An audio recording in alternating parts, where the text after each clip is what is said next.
Je n'inscris pas ce travail dans une mouvance quelconque, puisque ma manière de travailler, idéalement, est de proposer des pièces spécifiques à l'espace et au temps, à l'expérience du temps dans un lieu précis.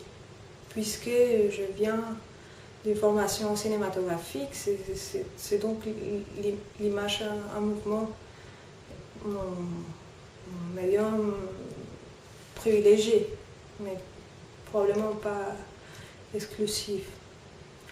Donc bon, je ne sais pas si ça correspond à une mouvance quelconque. Ce qui est vrai, c'est que ce n'est que maintenant qu'on peut concevoir la possibilité technique de faire des projections dans l'espace public, puisque les projecteurs sont disponibles et que je crois effectivement que ça offre énormément de possibilités très diverses et très variées pour de nombreux artistes et cinéastes pour faire sortir les images en mouvement de la salle obscure pour investir l'espace public et tout autre espace. Donc c'est le cas présent. Les images en mouvement sont véritablement omniprésentes.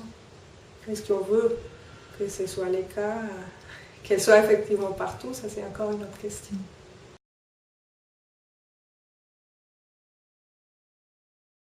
Les projections dans l'espace public sont très courantes aujourd'hui et ils font partie aussi j'ai un rapport un peu ambigu à la question, puisque ça fait partie aussi d'une mouvance d'une politique culturelle des villes avec une tendance aux grands spectacles dans lesquels les arts visuels participent de cette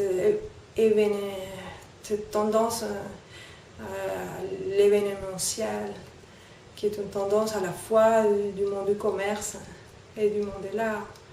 Donc je ne suis pas certaine d'adhérer à 100% à cette tendance dans ce sens-là. Mais s'il est certain que les interventions plastiques, pas seulement celles des images en mouvement, mais globalement les interventions dans l'espace public changent la perception de la ville. C'est une évidence que la mémoire de ces genres d'expériences extraordinaires dans un lieu donné sont capables de changer la perception citoyenne de l'espace public. Mais après, effectivement, il faut se poser la question du spectacle, aussi la question du contenu. Dans mon cas précis, il s'agit d'un type de travail, d'un type de démarche très différent, puisqu'il ne s'agit pas d'un spectacle éphémère, mais d'une installation permanente. Et donc, la gare, elle n'est pas transformée par cette œuvre-là, puisque l'œuvre en fait partie de la gare. D'une certaine manière, elle est inséparable.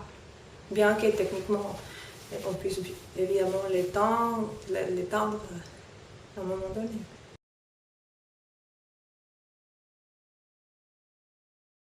Je peux difficilement répondre à cette question, puisque la lumière, elle est simplement inséparable. Donc, c'est pratiquement ça équivaut à se poser la question de quel est le rôle de la lumière au cinéma. Donc, la lumière, elle est avant tout le support privilégié et la condition de possibilité de ces genres d'œuvres, à la fois la lumière et puis l'obscurité, naturellement, puisque ces œuvres-là ne sont possibles que par les contrastes lumineux.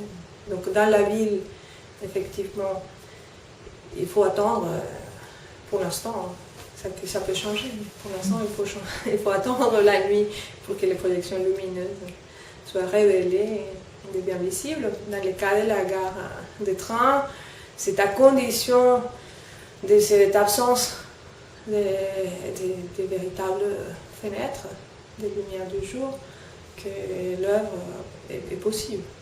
Et il a fallu effectivement travailler vraiment de très près avec les gens qui ont fait le design de la lumière dans la gare pour éviter justement d'avoir des interférences. Donc la lumière, elle était à la fois partie intégrante de l'œuvre et puis son ennemi principal, puisqu'il s'agissait toujours d'éviter que les lumières parasites viennent se placer dans le mur.